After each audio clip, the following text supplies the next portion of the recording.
Okay, so today, let's first talk about last week, because everybody seems confused, almost everybody, even in both of my classes.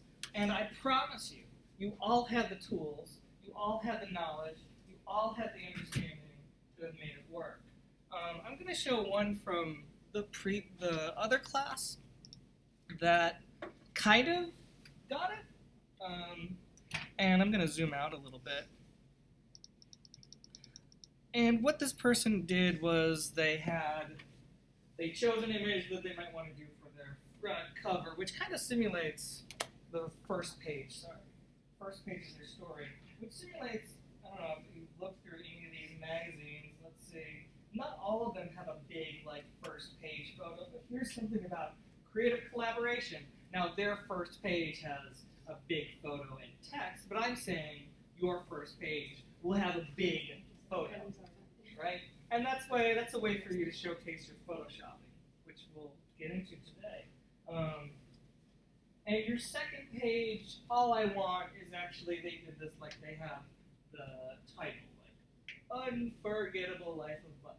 That's cool. The title, cool typeface.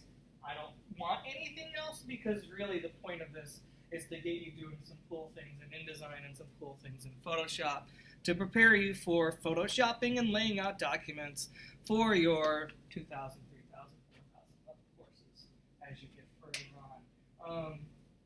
And so they took the images and kind of spread them around in this two-page spread.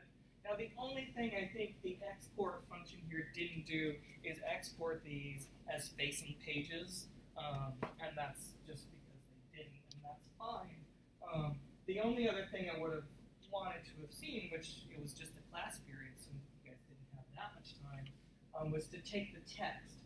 All of the text that you wrote for that one-page photo story is going to be used again, just laid out maybe slightly differently. So I'm not really asking you to do a different project, I'm not asking you to do different writing, unless you want to edit the writing a little bit that makes more sense in the layout.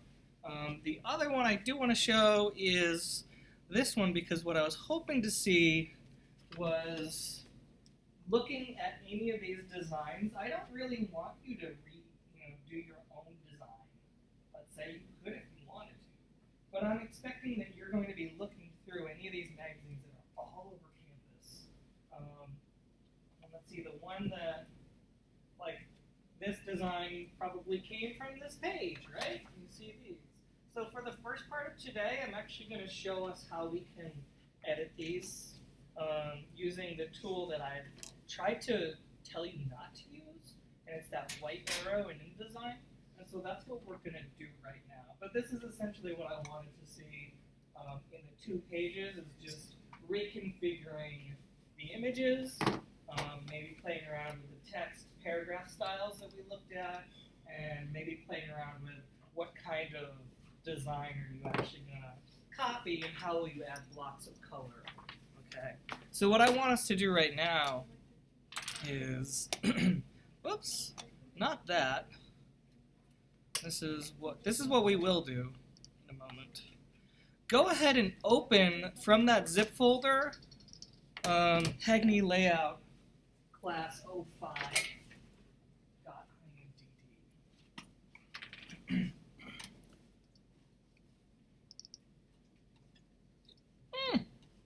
Contains links. Yeah, of course, update those links. Oh, darn it, I forgot. Yours doesn't look like this because I changed mine around. That's cool. That's fine. By the way, I was talking to a student last class, and one of the things she asked me was like, I really just don't know how to change the number of pages and the sizes because we have that single-page photo story. So really quickly, we did this in class, I think twice, and it was actually the first day we did it. It was the day that I learned about this really cool trick. I would have told you to just change the document size and then rescale all of the imagery. But recall, like, let's pretend we want to change this from, right now this is 8.5 by 11, 4 pages. Let's pretend maybe we want to change it to like really tiny format, like 4 by 6, right? Like little tiny photos. Can we all pretend to do that? Or let's do it right now together. If we were to do something like that, it's really just going to File, Document Setup. And that's where it shows you like, hey, how many pages do we have? We have 4. Why am I starting on page 2? So that they're facing pages, because if I started on page 1, it would just be 1 page here. This is page 2 and page 3, and this is page 4. And so if I start on page 1, it's not, the 2 pages aren't side by side. In fact, I'll show you. If I start on page 1 here, hit OK, it just redistributes those pages, and that's how a 4-page booklet would be folded in half. So that cover is up here, the inside spread is down here, and the back cover is right down here. We don't want that, so I'm having us all start on that page 2. So that's why it starts on page 2.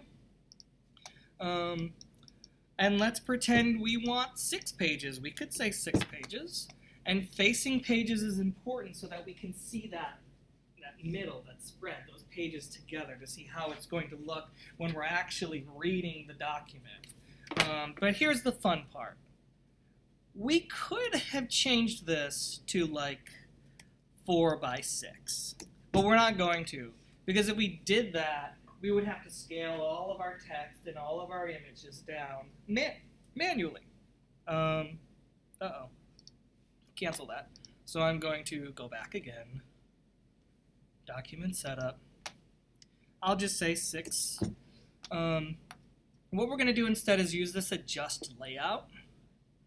This Adjust Layout button opens up a new little window, and this allows us to say, okay, I'm going to make it really tiny or really big, right? Doesn't matter. And I'm going to keep the margins, I'm going to keep the bleeds, and it's going to scale everything for us. And I might say, if this is 12-point font in this size, if I made a little tiny booklet, maybe I want the font smaller. So I'm just going to click this Adjust Font Size.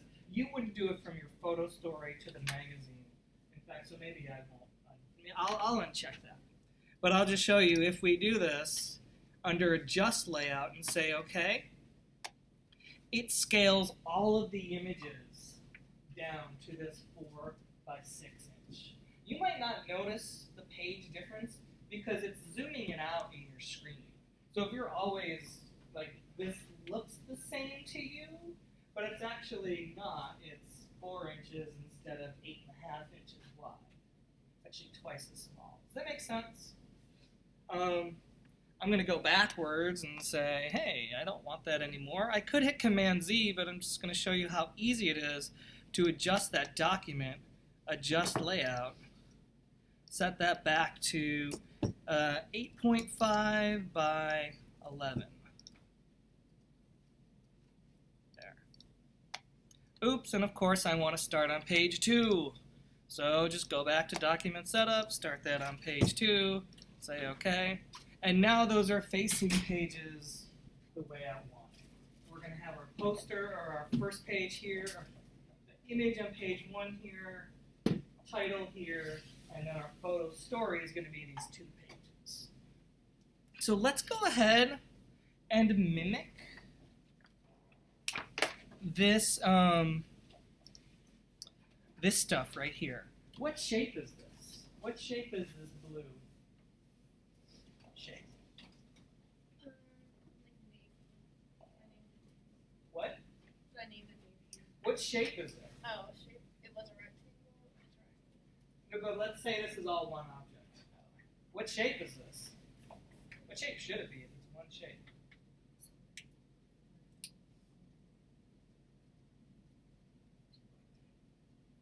What? It's a rectangle.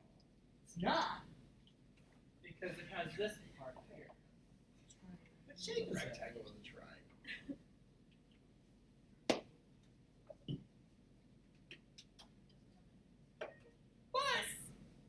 How How do you name a shape? Something sides. gone. A something gon. It has 6 sides. It has 6 sides, so it's a hexagon. It's not an isometric hexagon, but it's a hexagon. It has 6 edges. 1, 2, 3, 4, 5, 6. Right? Okay, good. That's what we want to know, because if we wanted to recreate this shape, we'd want to recreate that shape with the right number of sides. All right, that's good. Hexagon. I'm going to zoom in like here. Why don't you do the same? Whoops. Use my zoom tool. Zoom in roughly here.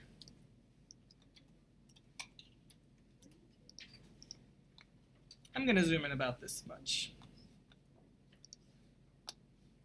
Let me push this. Ooh, ew, ew, ew, ew. Oh gosh, I have to reset essentials. Workspace, reset essentials. Do you not? Come on. There we go. Sorry, I undocked my little thing here and I did not like what was going on. Okay. Now, you all know how to create a rectangle. Let me get everything. Window, reset essentials. That's what I did. It didn't work?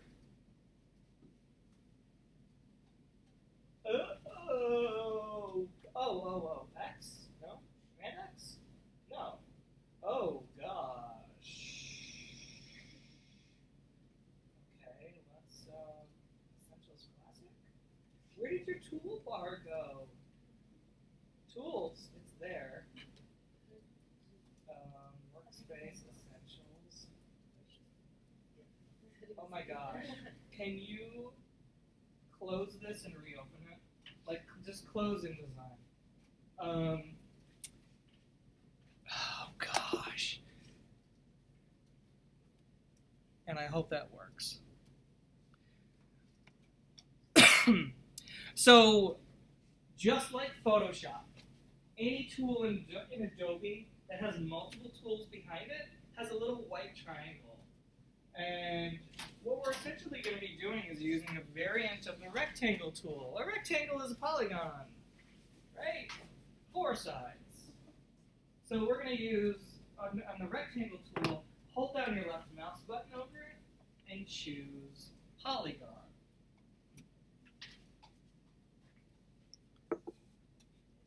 We're not going to choose ellipse, we're going to choose Polygon Tool. Let go of your mouse button, and the rectangle tool turns into Polygon.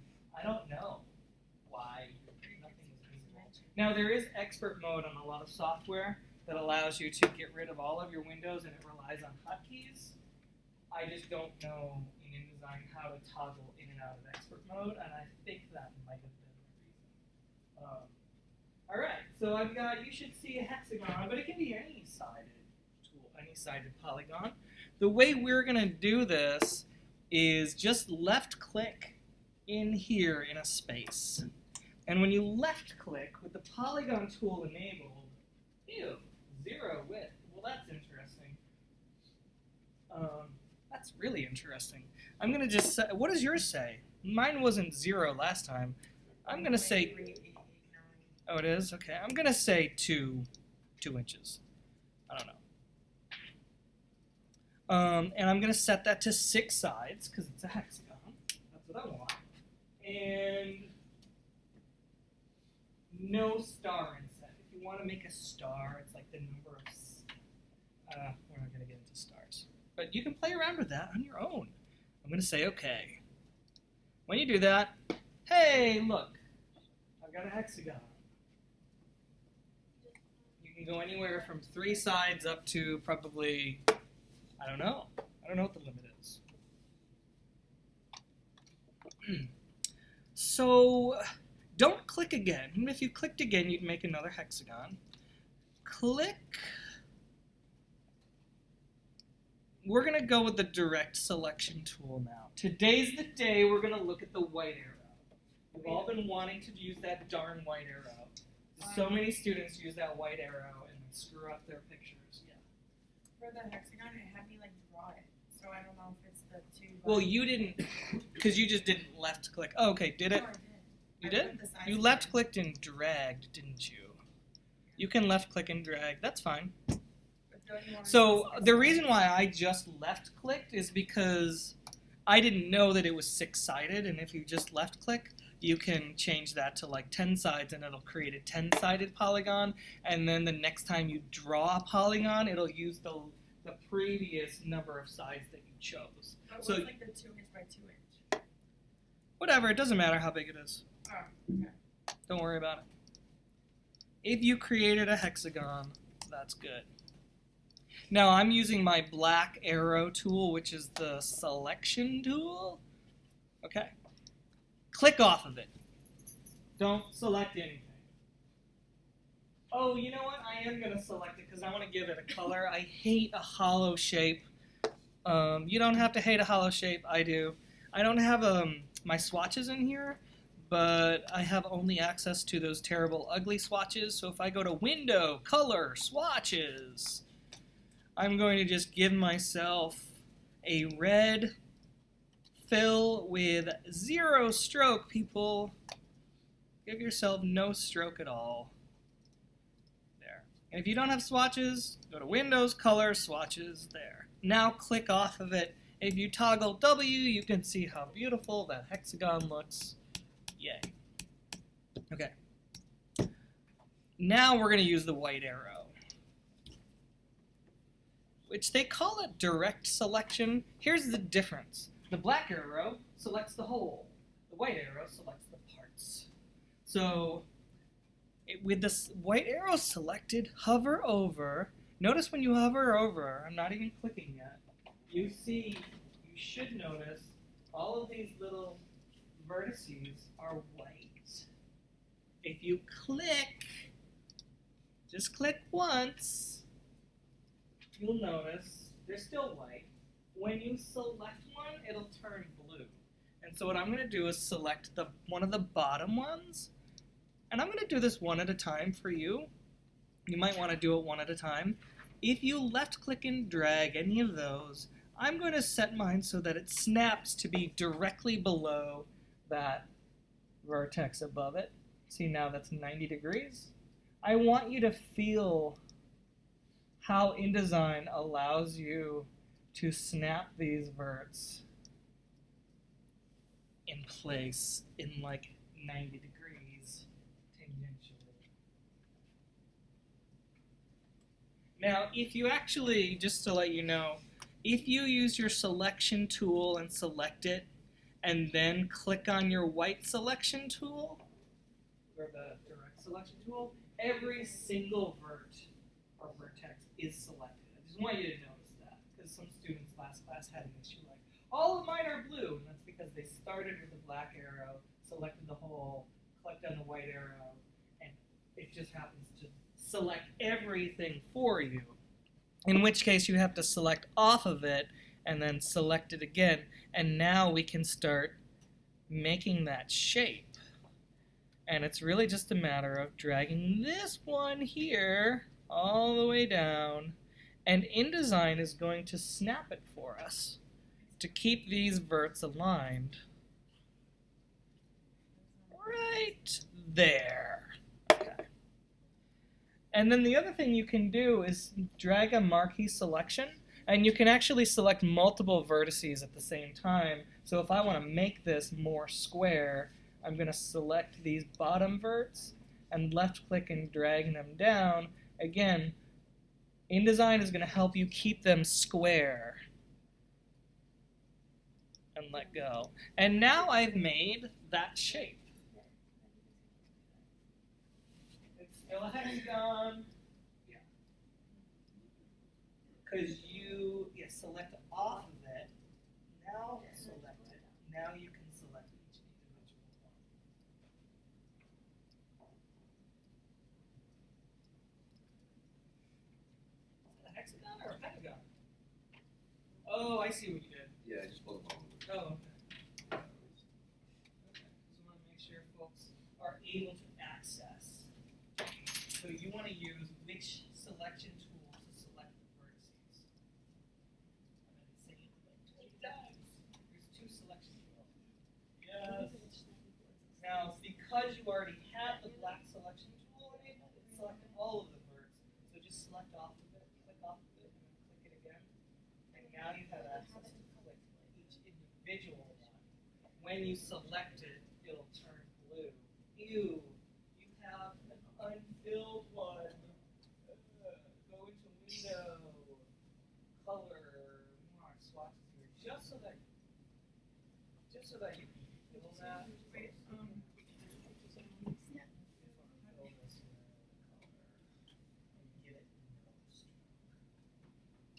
Now I think, is that actually, oh, that's not in any line. Oh, okay.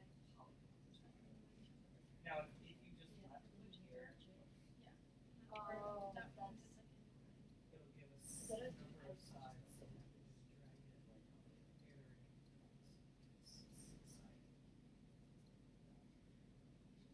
now, this is the one. When you select your white arrow, now you have direct access Thank you so much. to Great individual question. vertex. If you make that little triangle, I like it. Yes, because look at where this vert is. So you want to drag that vert over here. Ooh, no, that vert over there. Let's start here.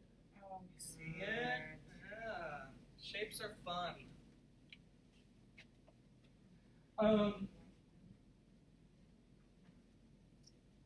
If you have an image, let's click on that direct selection tool, or yeah, the white arrow direct selection tool again.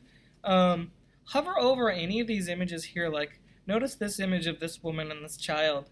I can select that one vert, and maybe I want to drag this, whoops, not that way, because that would be silly. I could drag this in, and I could drag this one over. And you can actually change the shape of your photos as well.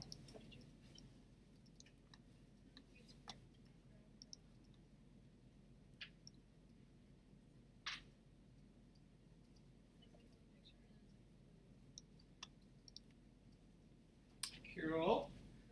Notice the other thing is we don't just have access to the verts, but we can also select the edges as well. So I'm going to hit Command Z, Command Z, Command Z, Command Z. We could select this edge and notice that the little iconography for my cursor changes to this line and it's telling you, hey, I'm about to grab an edge, and this might not make sense here, but I'm going to drag it like that. It doesn't twist the photo, so that's one thing. But I could turn this into something like that. I don't know.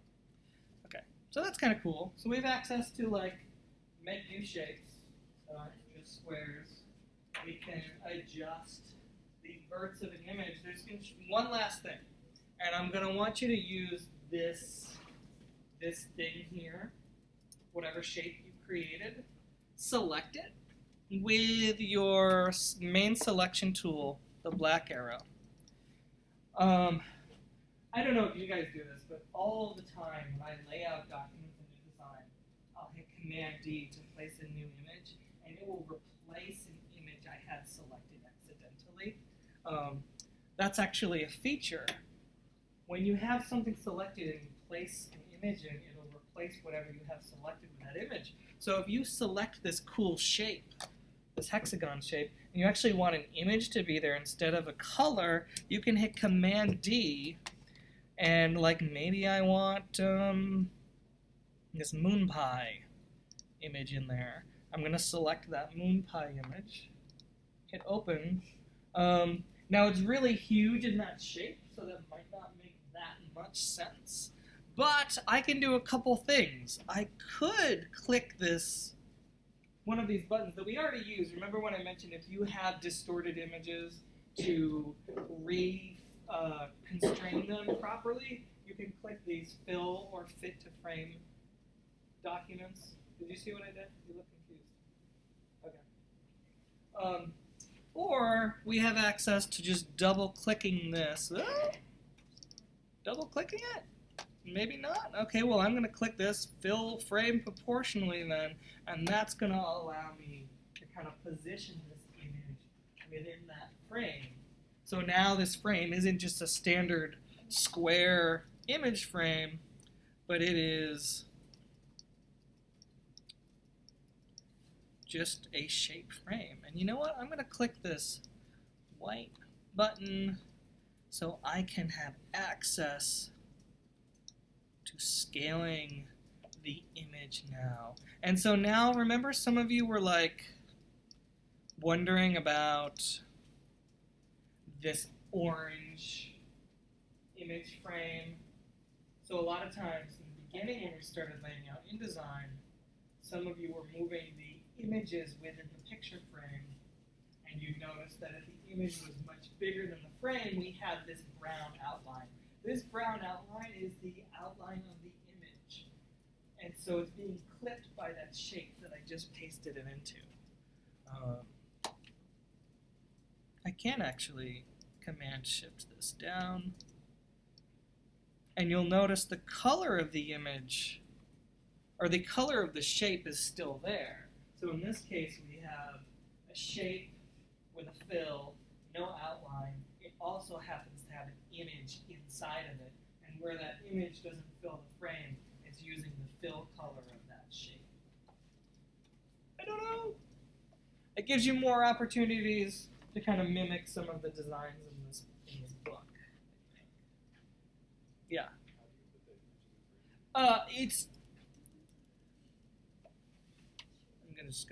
If you have any shape selected and hit Command D, it'll place that image inside of it. Command D is the placement tool.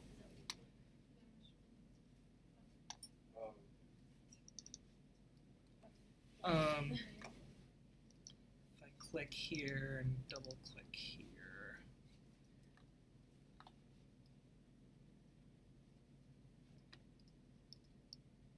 Oh, there's that image. I was wondering why I couldn't see the outline of the image. It's huge. Do you guys see that?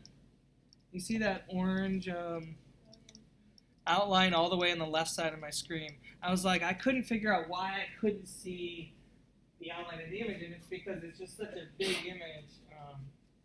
That's why. Okay, bless you. And that's why I clicked these very quick fit content proportionally. Okay, and it'll fit it to the frame. And from there, I can shift, drag this up. There. Cool. I hope you're excited about the possibilities. Great. Now let me talk about, so then your job now for the layout, I think you all know how to lay out your work. You all did the photo story, you all laid out images, you all laid out text. Now your job is really to do the same exact thing, except you're going to be looking at any of the designs from any of these, adding blocks of color, interesting shapes. The more you kind of add to yours and the more you tweak, like the less you have of just standard square images with a square color, the more impressed and happy I'm going to be. So that's your job for layout.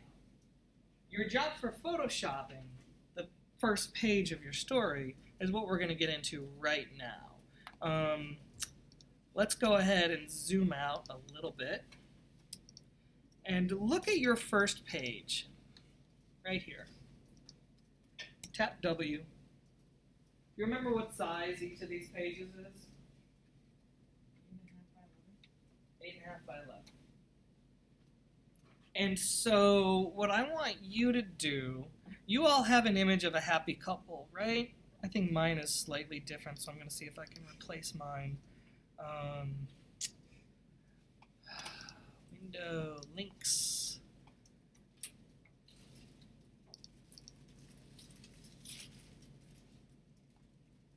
I need to relink mine.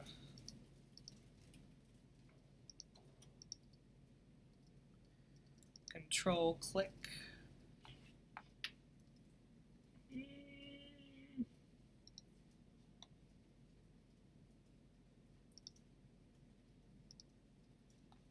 Why is it that sometimes it doesn't let you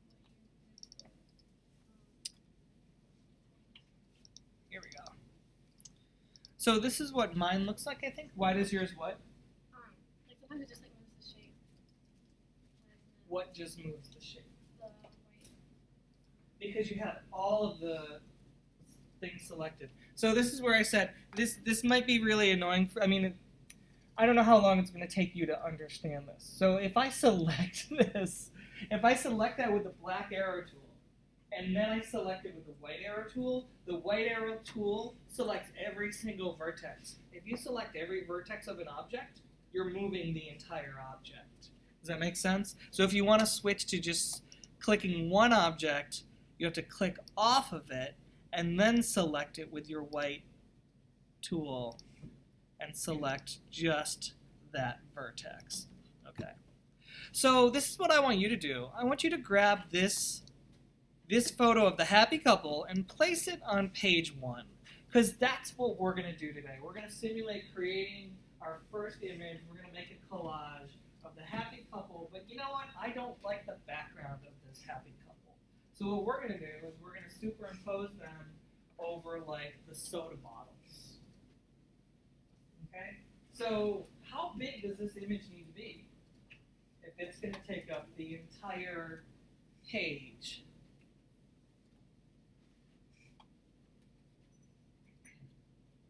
Like this is kind of like what I want. This entire page, not over on the left, but this whole page should be filled from page edge to page edge of this image. How big does this image need to be? What? You might think 8.5 by 11, but if I did this, I'm gonna hit Command Shift, and I'm gonna crop this like that.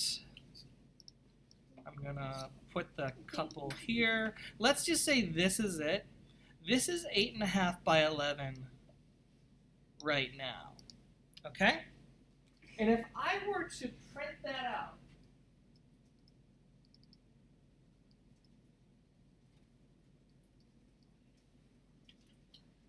let's say it was this picture, and we printed that out at 8.5 by 11. Do you see the edge of the page? You see how that image goes right to that edge? Have you ever seen a printer print exactly to the edge of an 8.5 by 11 sheet of paper?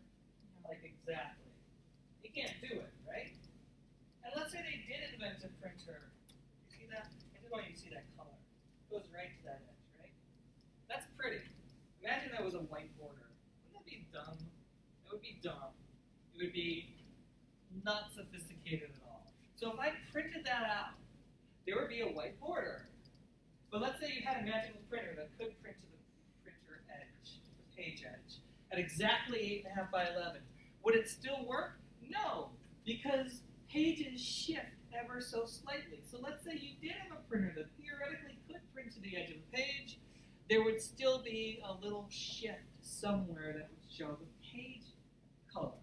So what do we need to do? When they printed this book out, they did not print it out at this size. They printed it out on a paper that went beyond the size, and then they sliced it with a huge shearing machine. And they sliced it down to whatever this size is. And so what we have to do is take our image and extend it to the bleed in all directions except the middle. We don't need to extend it. Do you remember how big that bleed was that I had us do?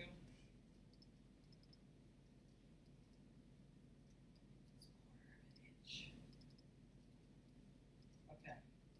So how big does our image need to be?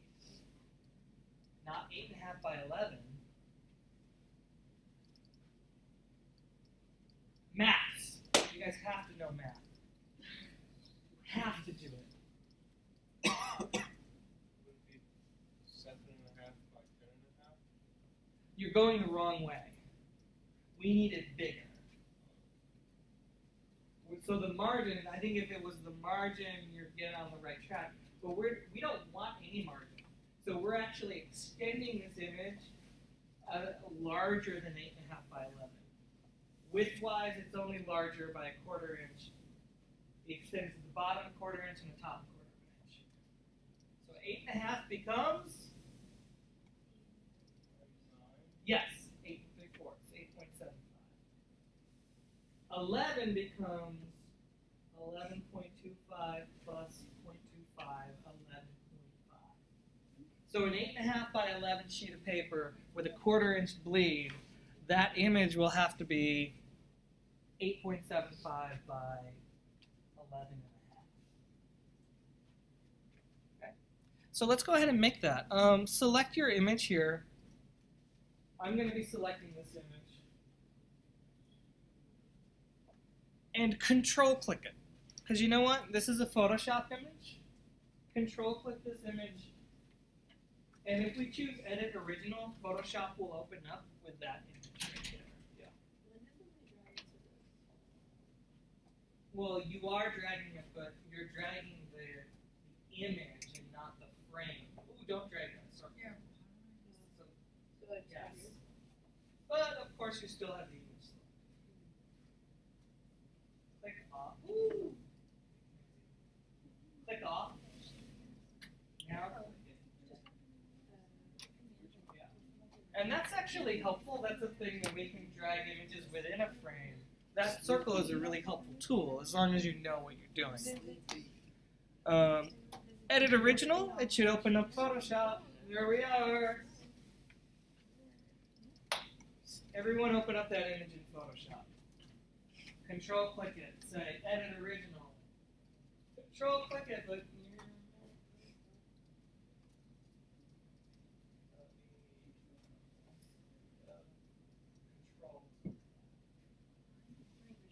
Edit Original.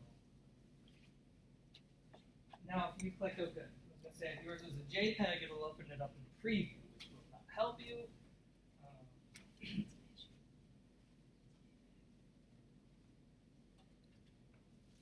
I have it.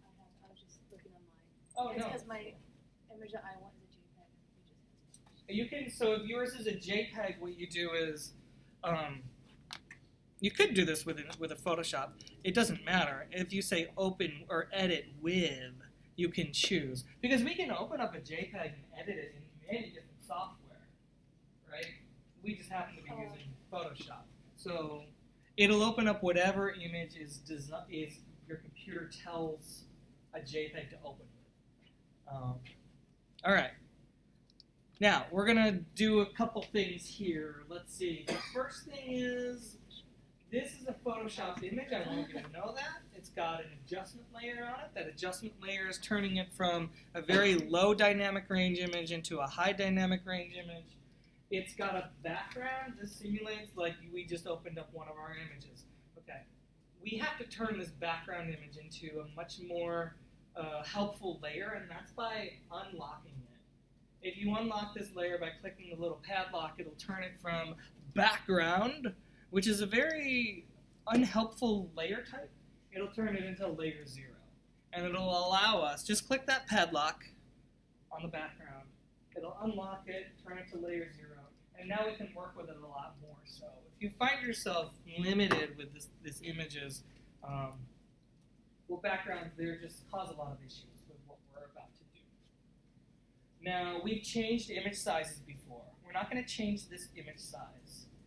The one thing I do want to do is check its resolution, because I want to change my canvas size to be 8.75 by 11.5, but I want to make sure that's the right number of pixels. I want to make sure this is 300 pixels per inch. So the only thing I am going to do, and you guys should always be aware, is it 300 pixels per inch? I'm going to set image size. Yeah, resolution is 300 pixels per inch, so I'm good with that. I'm canceling it.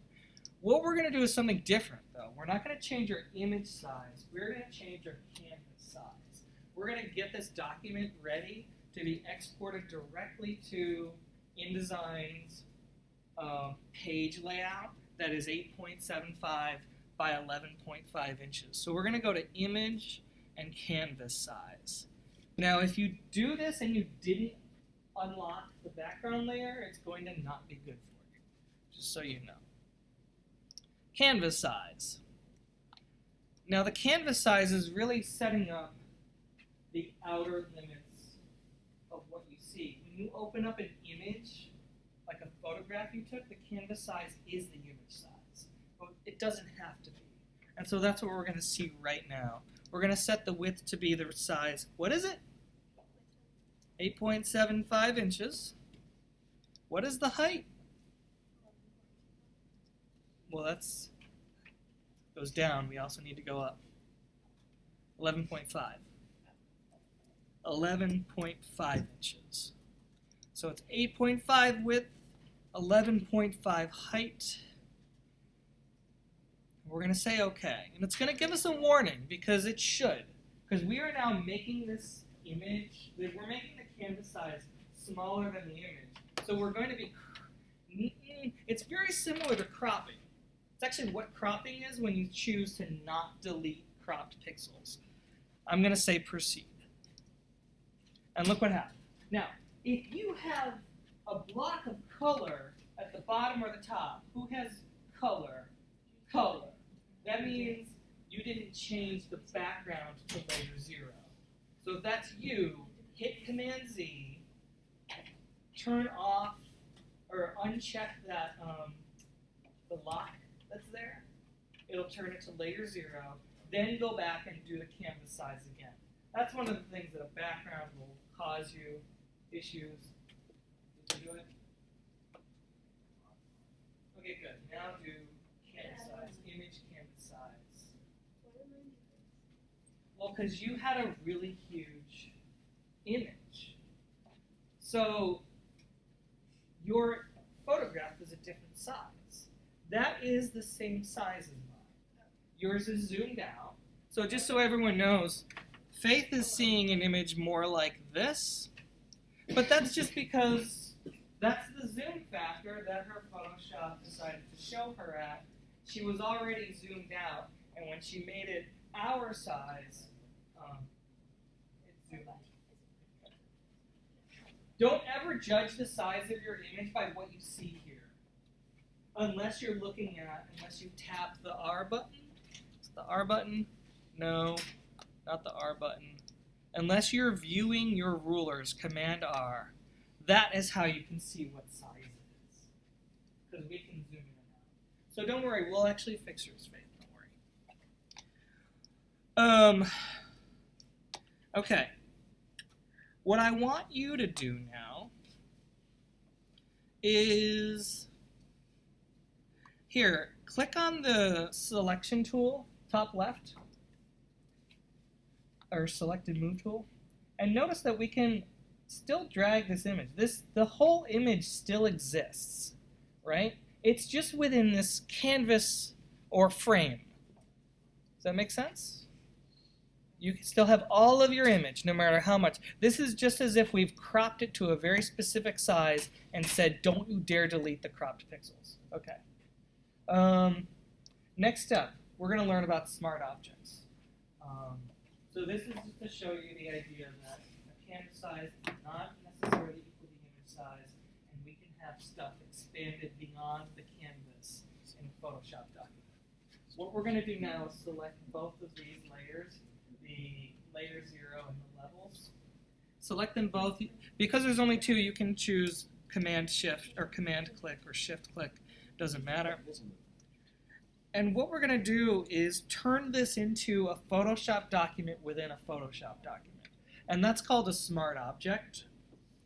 I'm going to Shift or Control Click right here. Don't Control Click the image icon.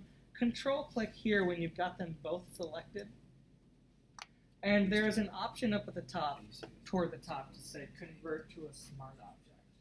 And you want to remember this because why would you ever want a dumb object in Photoshop document? You don't.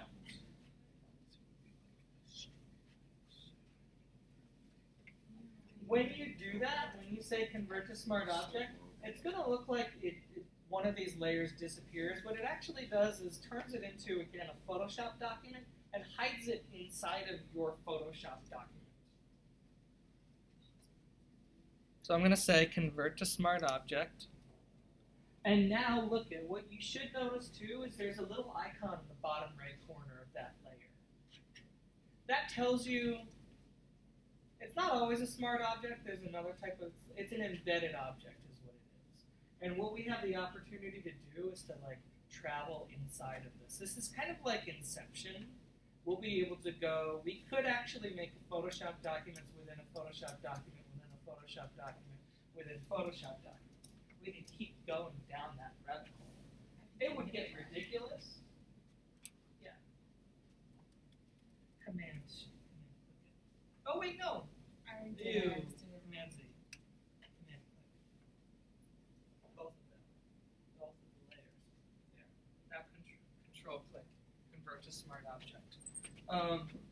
And what I want you to do now is double click the icon. Double click the icon. A new tab will open up. I'm going to close some of mine, sorry. There. A new tab is going to open up. It looks like the original image because guess what? It is the original image. The original size. You see your original image, right? The whole thing. That's what Photoshop remembers. It has this now. But it's now not a Photoshop document. Look at the tab. It's called Levels. Mine is called Levels 1-1. I don't know what yours is called. Yours is probably called Levels 1. Nope. Wait a minute. Oh, Layer 1. Yeah. So you don't have a layer in there. Yeah, that's cool. But it's called .psb. I want you to notice that. That is not a Photoshop document. PSB is actually called, I think it refers to Photoshop Big. It is a Photoshop document, but it's not a PSD. Okay? Let's have fun. Everyone can do this. Let's create a new layer. If you use mine, click on the levels layer, and then click on this create new layer button. At the bottom of the layers panel, it's a square with a little fold up. Click it. It'll create a new blank layer. Called layer 1. Mine is called layer 1. I don't know what yours is called, but look at it's got those gray checkerboard background here. We can see that. Nothing happens. But what I want us to do is click the B button, and that'll turn on our brush tool. You could also click the brush tool. I'm going to use red. You can find any foreground color you want down here. With your B brush tool enabled by hitting B, changing this color here. Just do something funny and inconsiderate, like give this guy a mustache, or like a pirate thing there. I don't know. Devil horns. I don't know. But notice what I'm drawing on. I'm drawing on the layer that I just created. Do it too. You do it too. Now, before you do this, just make sure like you know that you want to have that there. Maybe that's being adjusted by brightness, I guess. Just note that because it's not being it did a little bit. Yeah, just note the layer order is important. So I wanted you to select both of them. Control convert both of them to the smart object. And now we double click. Now the levels are there. Because that levels really had to do with it. Do you see where the brush is? Okay, you're almost there. You just need a bigger brush. If you need a bigger or smaller brush, hit your bracket keys. You remember when we learned about the bracket keys, which changes the brush size? You should see a circle, and if you hit right bracket, it goes bigger. Left bracket goes smaller. You know, the point that I wanted to show you here, before you hit anything, make sure you can turn off, like let's say your boss walks in and you're like, oh, I don't want them to know I've been screwing around. I haven't been doing anything silly, so you want to make sure you can turn off that layer. If you were drawing on layer 0, you're screwed, and you can't turn that layer off. So make sure you were drawing on a new blank layer, and you can toggle that on and off with that eyeball. Did anyone realize they accidentally were drawing on layer 0? Because if I were to have done this, like, oh gosh, like a necklace, yay. Like, I can turn off layer 1. Oh no! I just drew on this, and I destroyed the pixels. This is not red over his sweater. This is changing his sweater into red pixels. So we don't want to draw on the wrong layer. So Command Z, Command Z, Command Z, Command Z. There we go. Oh, no, Command Z. There we go. All right. When you've realized you've drawn some fun things and it's on the proper layer.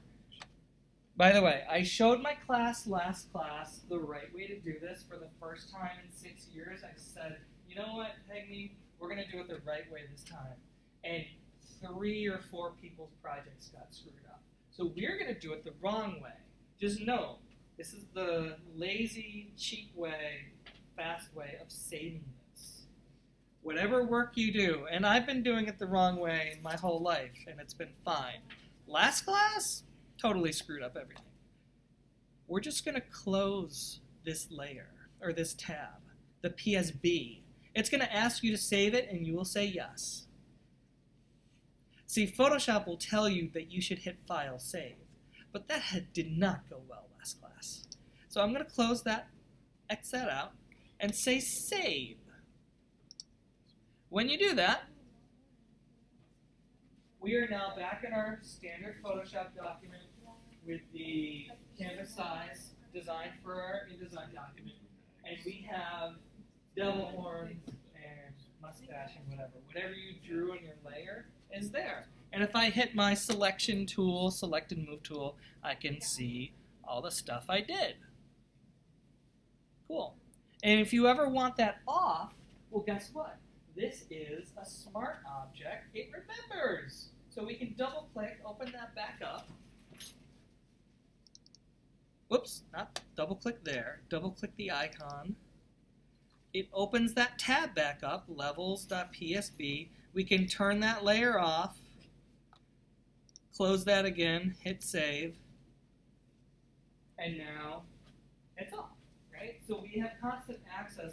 It is literally a Photoshop document within a Photoshop document. This .psd contains that PSB in there. We don't have to remember about it. It's not embedded. It's not linked somewhere on our hard drive. It's actually all contained in this one single PSD. Okay. Let's go back into that. Oh, let's rename this because I actually want to get into renaming. You should be renaming your layers. Right now, mine's called levels because I think I selected levels first when I combined them into a smart object. So I'm just going to double click that name and call it Happy Couple. Enter. And now my layer is named appropriately. That's good. Now when my colleagues open that up, it's not just called levels 11. That doesn't make any sense. Once I rename it, I'm going to go into that. And do you remember, let's go ahead and add a black and white layer. Adjustment layer. Add a black and white adjustment layer. And do you remember when we painted on masks? I want them to be cut in color. So you remember what we did? We hit the brush tool, and on the black and white mask, we painted black here. This isn't going to be very pretty. This is like really rough. You probably have a softer brush than I do. There. You remember doing that? We did that at the very beginning of the semester. I want you to remember that because we talked about masks and what they do. A mask can be applied to many things. We've only applied it to adjustment layers. I want you to do this within the, not within this. I want you to actually do it. I got you. I'm not doing I anything. want you to, you need to do this guy. Select both of them, control click.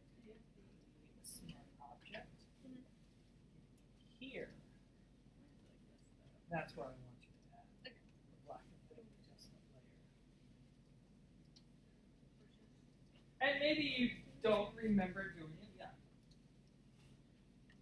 So what are you painting? You're painting white. So you have to paint black. So that is a fun brain screw up because a lot of you know what to do. You're like, okay, I'll add the black and white adjustment layer. I'll click on my mask and I'll start painting. And when you paint, nothing happens. And nothing happens because you have to think about 4 things at once, or 3 things at once.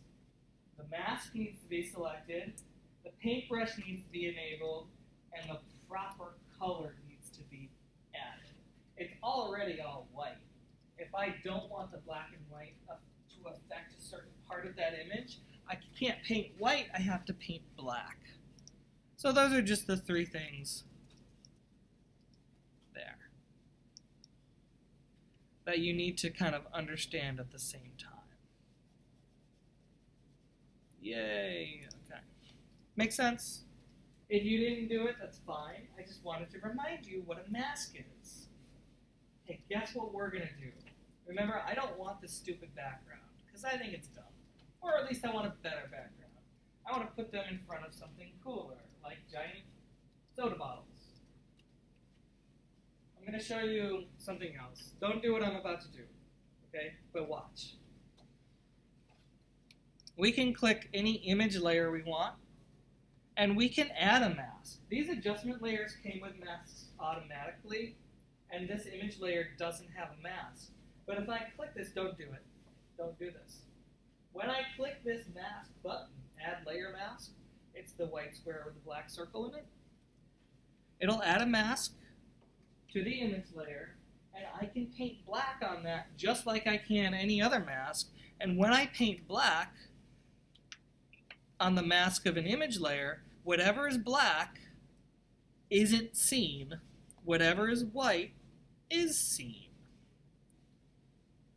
Okay, this is a really terrible way of doing that, so I would probably paint her head back, okay? And let's just pretend that was really good, which it's not. If I were to X this out and save it, in my updated Photoshop document, it would show just the couple. And that's kind of what we want to do, but doing it this way, we're going to do it a better way, okay? So I'm going to go back into my happy couple. I'm going to delete this mask I made by just dragging it into the trash and saying delete. There. Now that mask is gone. This is what we are going to do. We're going to select the couple first. And then when we have both of them selected fully, we're going to click the Create a Mask button, and it's going to apply the mask to our selection.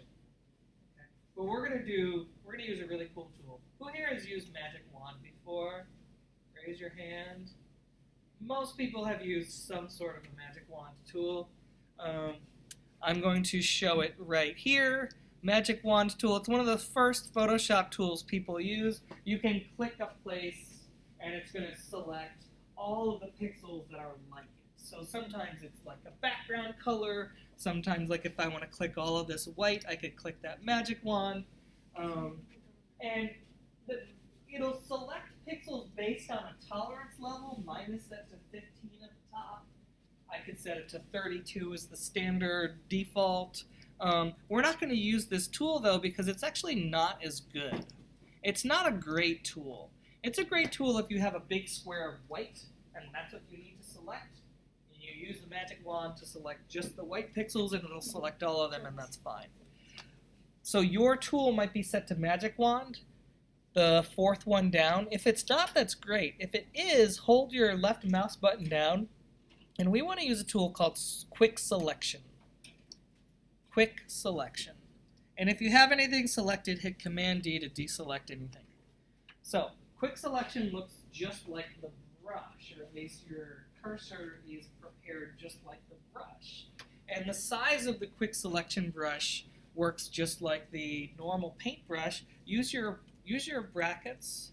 Can you please just make sure you know how to increase and decrease the size of your Quick Selection brush by using your bracket keys as your quick selection tool is enabled. Please do that. Yeah. Now the other thing I want you to note, let's see. Oh, this is actually working. Okay. Command D. Sometimes the quick selection tool isn't going to work the way you think it should work, and I want you to make sure you have the right layer selected. Mine actually worked pretty well when I was trying to do it wrong just a second ago. But to do it fully right, let's just all get on the same page and do exactly what we should be doing. Click this layer, the image layer of the couple. By the way, if you didn't add the black and white adjustment layer, that's fine. We're now moving on. I just wanted to remind you guys what a mask was.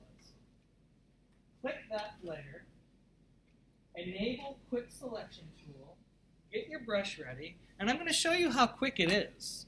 I can select this guy and his wife in less than a minute. I can get a pretty good selection going on. And what I'm doing is alternating the size of my brush. And you can see, you guys see how it's actually selecting more than it's supposed to? And I'm kind of going back and reselecting, readjusting, and it so far has been, what has it been, like 20 seconds that I started? Maybe? Maybe now it's 30 seconds. I've changed my brush size about 4 times now, 5 times. And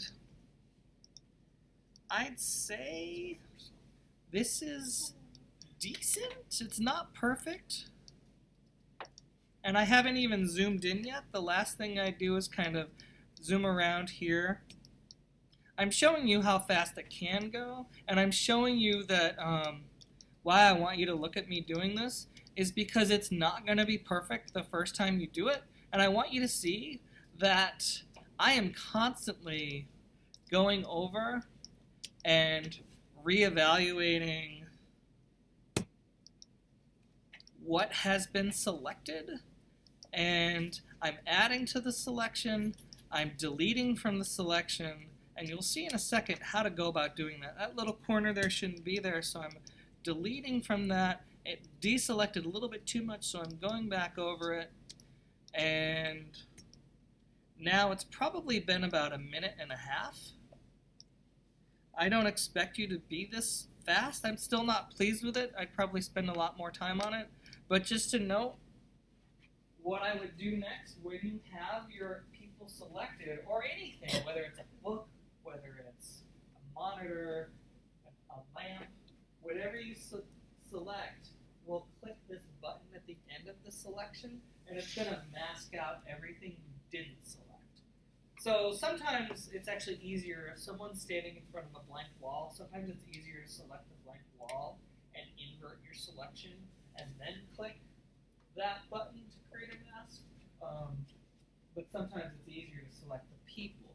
So this is the technique that you're going to use, and you're not going to just use one button. I'm going to delete my mask here. Delete. You're going to use the quick selection tool, and you're going to need your brush a good size. Your Photoshop is going to select pixels that the brush is on top of. You don't want to select the background.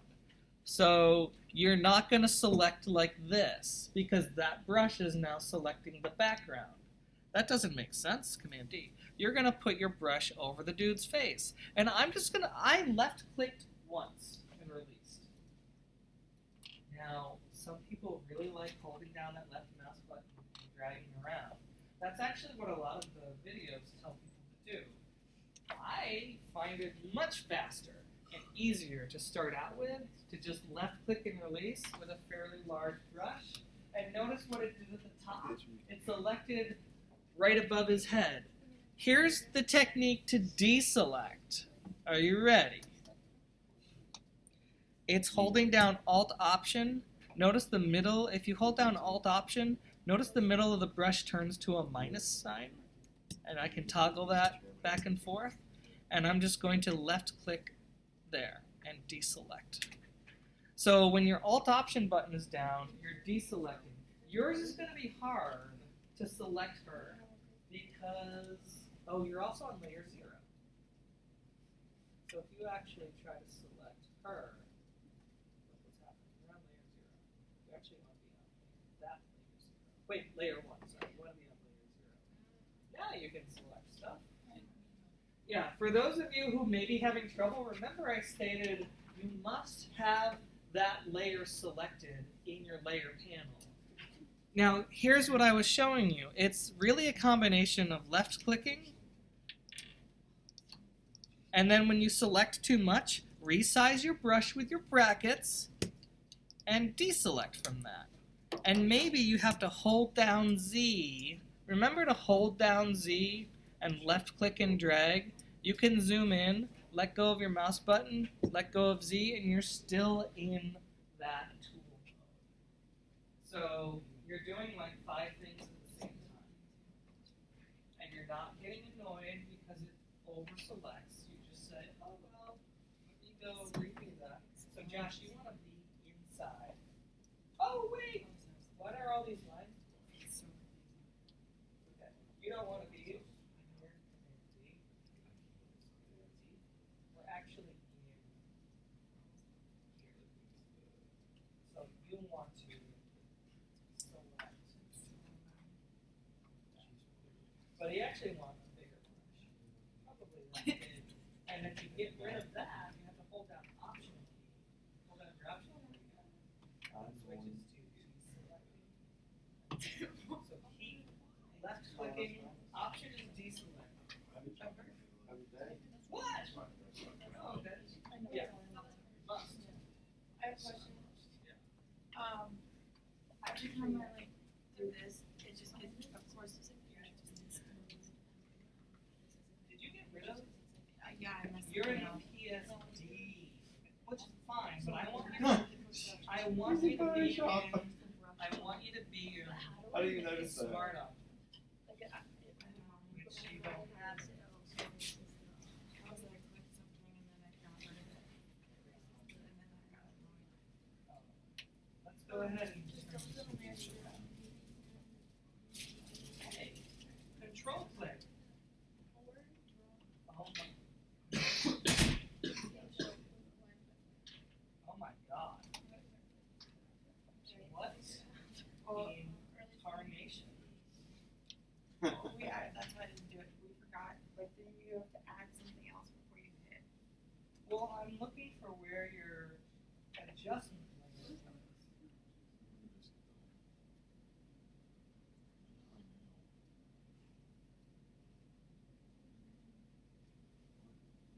Oh, that's it. The happy couple. That's the one that has the What's smart mine? object.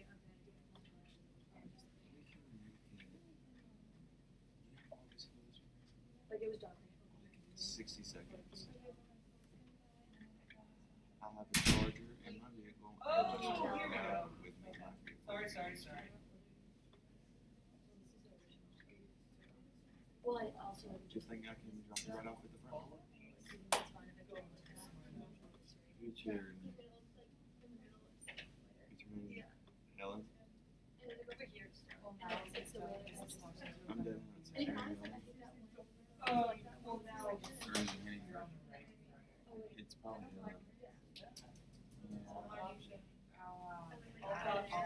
Alt Option deselects. Is everyone getting it? Yeah.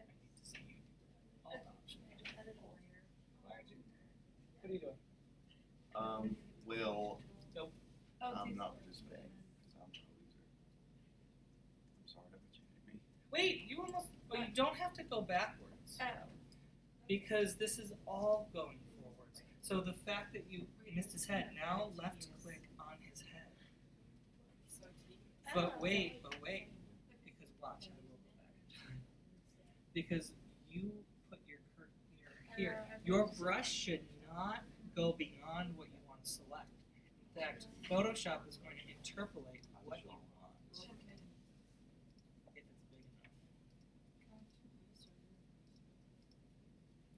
And so it's a matter of, yes, using Alt Option to get rid of that stuff, and then let going of Alt Option to add stuff back. And I want you to get both him and his coupler. So, I didn't want that black there. I want it in your, oh, what did you do? Oh, so this, notice, so this is cropped. Okay. So, what we need to do,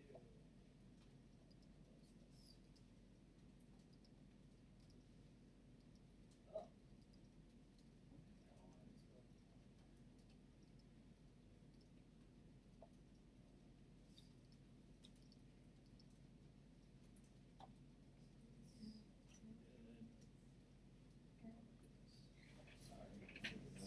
Here's your original PSD. It should not have been cropped. What are you making that house right now? So what we're going to do is, this is the original. Drop periods back. What I wanted you to do You're screwed. was turn this into Smart Object. There. The next thing they did was canvas size. Change the canvas size to 8. Well, you probably turned it again. Didn't turn it. 11. And then you would bring this one down. Now when we go into our Smart Object, it's the original photo. What I want you to do now is use your quick selection Bring it like tool. up, and then like and slant it up on them. So it's like Yes. that for part of the rectangle. Go like this way. How's everyone doing? This is fun. Yes. Good. Have you used this tool before? Oh, good. That's a pretty decent first start. Don't go crazy with the detail unless you really want to, because I'm about to move us forward. This is so tedious. So one of my job when I did Photoshop, I would tedious was it. I just draw a line around it. How did you not go insane? Nice. Turn on the radio. It's actually I It's got like- paid a lot of money It's like to do calming. fairly easy Photoshop work. I will say it's calming. It's just tedious. Then of course watching Netflix. The little like lines that are coming out from it's making me really like relax. It's like What? pulsating. Oh yeah, isn't it nice? I'm gonna simulate those of you who aren't done yet, cause I won't get her, and I'll make an accident. I'll actually option click from inside, and I'll choose a little bit over here as well. For those of you who are ready, well, let's just go ahead and do it, because I think I don't want to spend any more time on it. Good. Go ahead. Again, make sure you have that layer selected that the image actually is on. And click that create a mask button. For me, mine's going to be mess up. But I knew it would. Because I want you to know that just like everything else, clicking on that mask is not the end of the line. If you make a mistake, if you made a mistake, if the edges aren't that great, hold on. We can always fix them. Did you do a selection? No. This. You've got to be on the image selection. Now we can do that. Oh, so you need to be on here. If you had an issue with selecting, that's what I was telling people. You've got to be on the image to now select. Your quick selection is going to be selecting that the image layer you're on. Now remember, this is just a mask. I can disable this mask by shift clicking it if I want to, and it'll set it back to normal as if there is no mask. Remember, I haven't deleted anything. I'm just telling Photoshop what should I look at, what should I not look at. So if I want to, I can fix that mask using my brush and painting white right here and fixing that. Or I can paint white to bring the woman back here.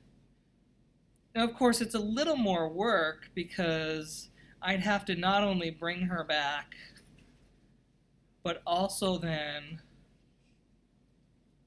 let's get her, zoom in, give my brush a little bit less, and then kind of paint black, and slowly kind of put that back. Does that make sense?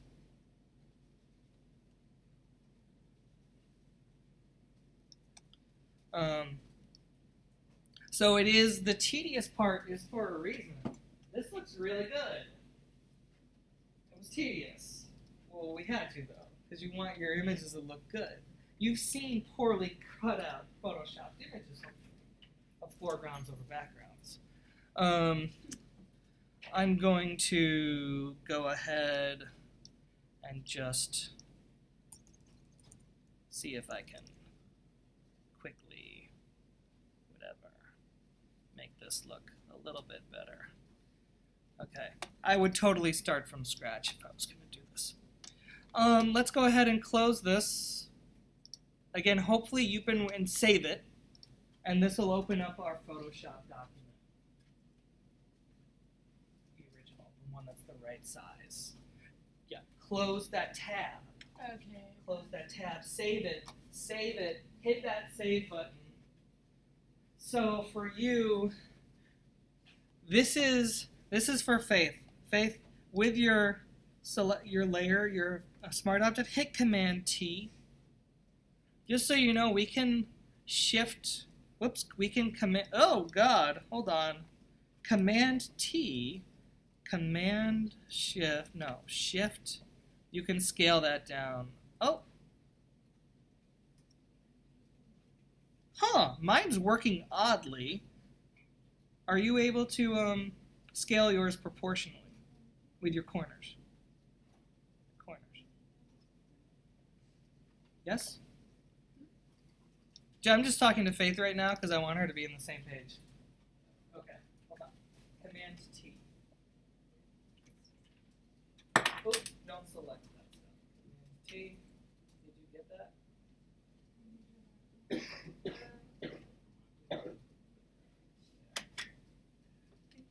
And now you. All right, let's bring in bottles behind them because the reason why I wanted to separate them was because I didn't like their background. So let's look at one or two ways to bring in another image into this Photoshop document. So far we've looked at multiple layers that we've created within Photoshop. Let's go ahead and just open, go to File, Open, and navigate to the last name photo story, Originals, and find that bottles one, the one with the orange bottle and the other ones. It'll just open up a Photoshop document.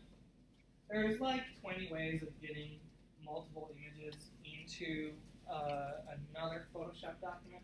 This is the way I do it, because I don't know why it's easier.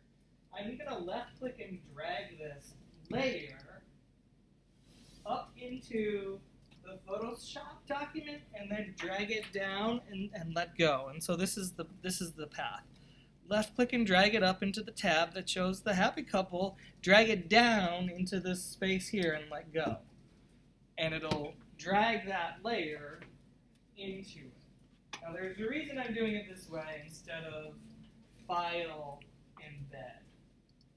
But I'm not going to tell you why. Another way you could do it, you could actually go to here and say edit, select all, and you could hit Command C. You can come back here and just hit Command V, and it would have also have pasted all of those pixels as a new layer. Doesn't matter which one you choose. They're both fairly similar. I'm going to delete one. But now here's the point. Now we have, let's rename layer 1 to be called bottles so that I know that they're bottles. And in this document, I want the happy couple in front of the bottles. So drag the couples layer above the bottles layer, and you'll see that we can now move Oh no! This is not good. Oh no, it is. That's fine. Sorry. There. Okay, now let's go ahead and file save this.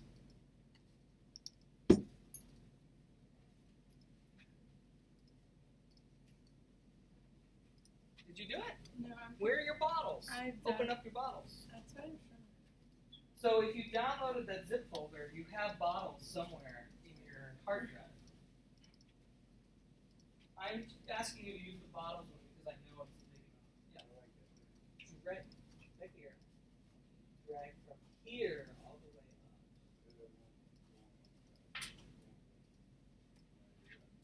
Up. Drop down. Back up. There. Yeah, it's a little weird. I don't know why. Yeah. X. There. Wait, that's what you want? Oh, of another image. Oh, so if it were me, I would say, like, you want this image? Oh, let's go ahead and probably be easier just to put it, just to open it again. Open that. Oh, this is it. So save this as Photoshop document. Save this as a Photoshop document. Oh. Uh-oh.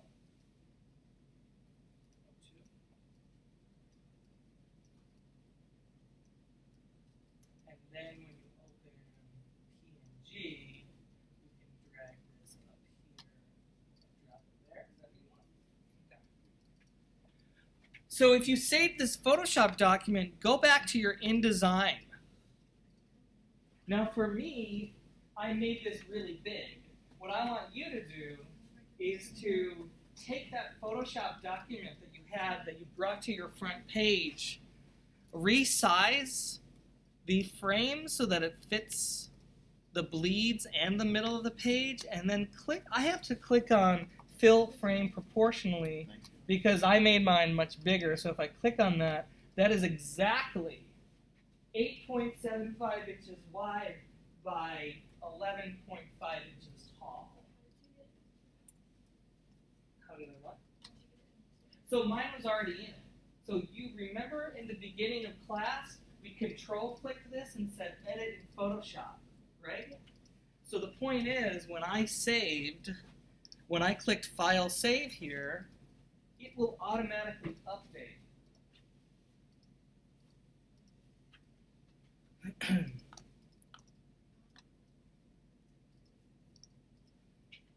Oops, not that.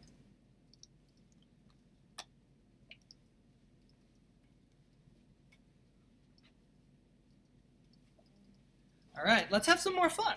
We've got to have a little more fun, though. Because this is a smart object. The happy couple is a smart object. First of all, wait, did anyone have any other issues getting the bottles in? So remember, you're in a PSD. Okay. So yeah, if your bottles are in front of your couple, in your layers panel, this is where layers are now going to be, order of your layers is going to become important. Your couple, if you want them in front of your bottles, your couple needs to be on the top.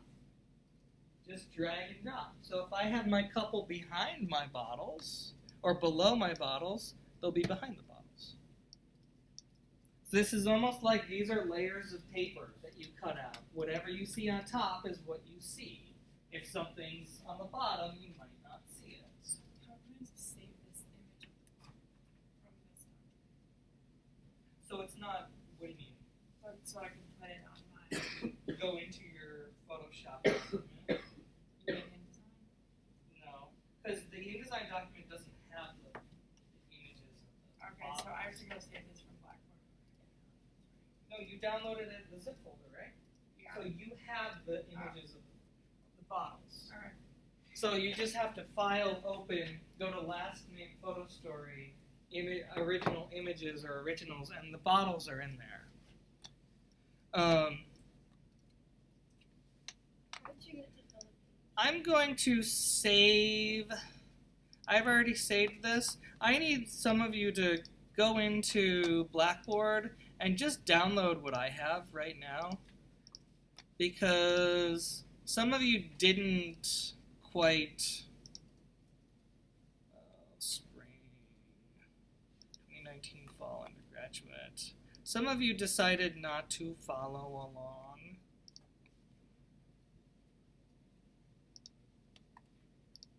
And I need you to follow along with this for right now. Oh, where are you? Downloads, last name, photo story, Photoshop. This is called Happy Couple 02 copy. Happy Couple 02 copy. PSD. I hope that works. Couple 02 copy.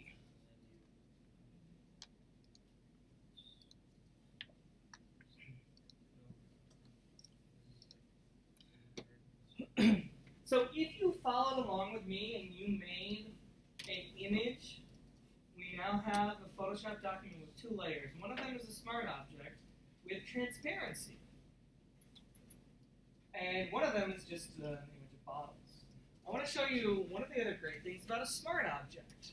One of the great things about a smart object is, or let's just say one of the great things about adding transparency is I can add a stroke value to this.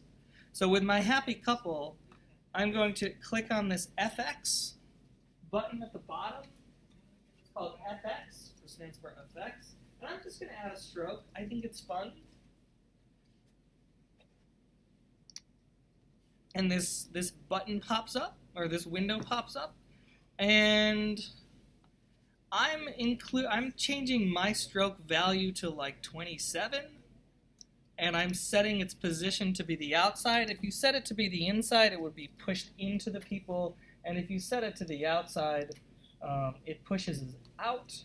And I made mine color the same color as like this bottle, because I thought that would be fun. This orange bottle. And said, okay. Now, if you have weird things, remember my guy was a much better cutout than my woman. So the stroke around the guy is actually kind of nice. I'd still have to clean it up, but just to let you know, I think it's kind of fun. Your stroke looks fairly good, but you have similar issues with the top of your head that I do of this guy. And if I wanted to clean that up, I could go into the smart object, and you can see these lines right here, right? So those are the lines that are actually giving me an issue with my mask. So I would actually paint that black, and smooth that out. If I were to hit Option, click it, you could see, you know, what is black, what is white, and you can kind of see, oh goodness, you see I have a whole bunch of just bad editing here for the woman with a lot of this just white stuff happening here. Okay, Option, click that X, save it. My outline is going to be a little bit nicer, but obviously I would still want to clean that up. So that's something fun. Stroke on an image. But I want to show something else that's a little bit cooler. And that might be something that we can all use on maybe selfies we take of ourselves. That I know sometimes I do this for myself.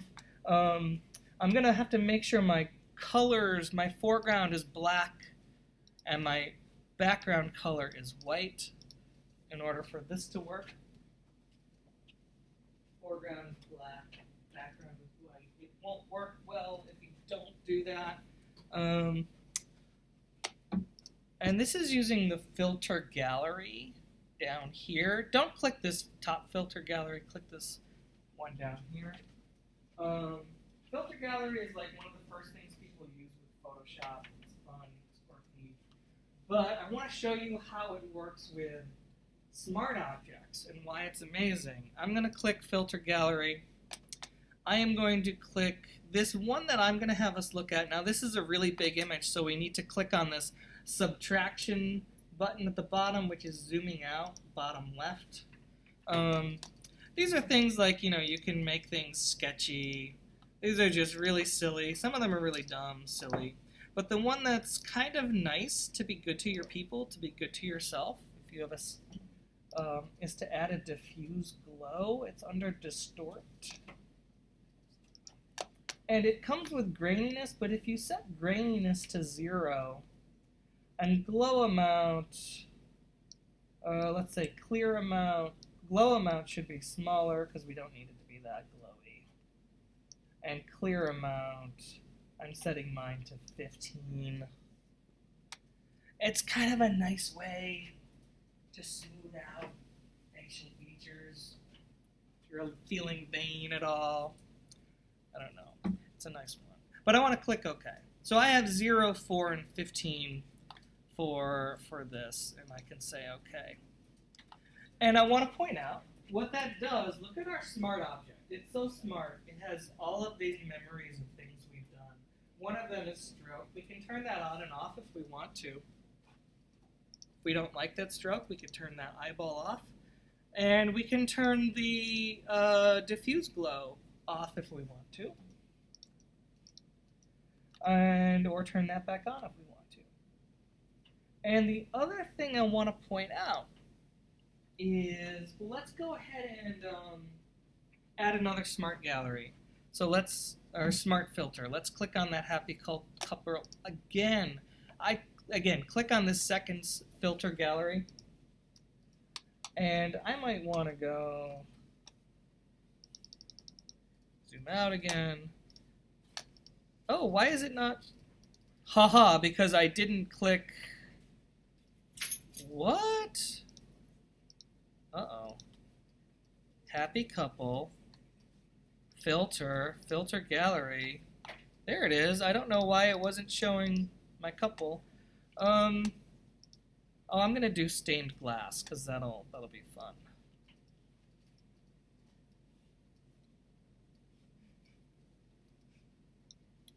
That's kind of cool. And I'm gonna say OK.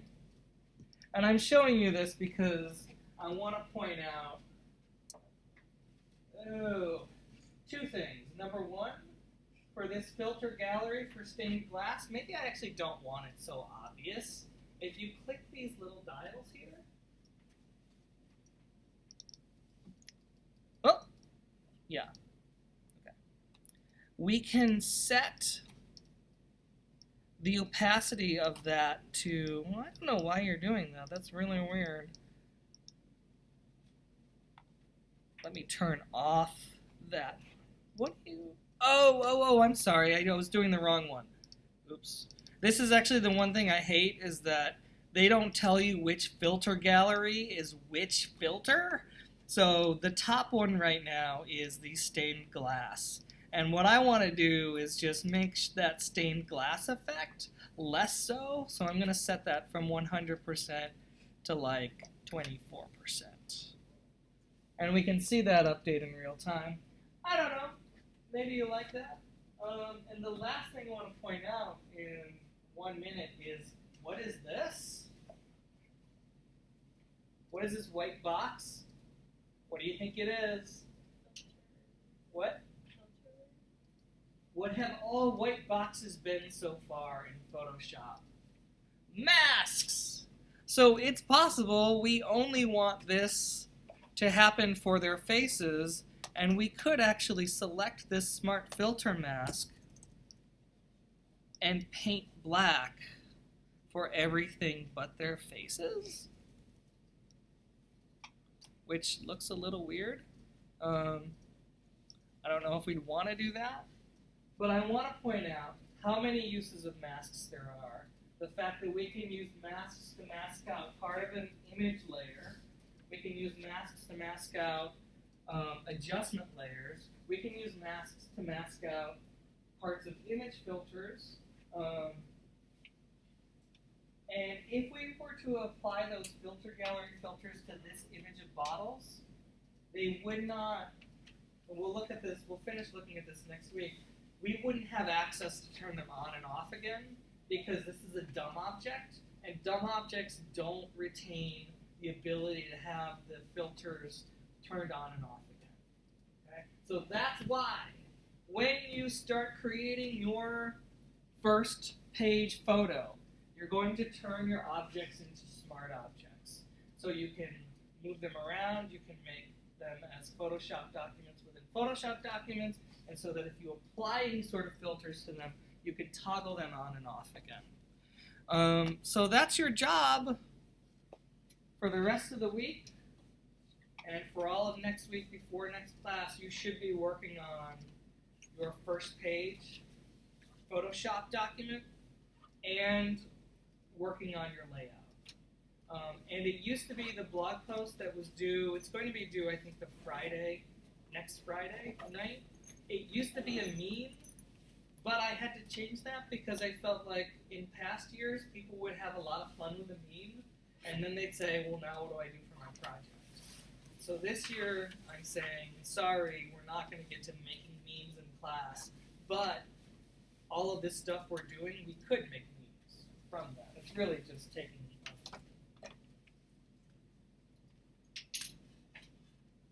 foreground image, putting it on a new background, maybe adding text. So I hope you're not disappointed about the meaning, but I feel like this is a lot of fun, and you will have a lot of fun making this image. Make sense?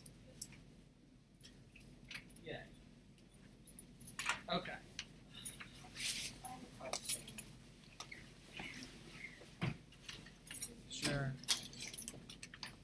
Here was the one I did from the other class. Looked a lot better. Yeah, that was a lot better.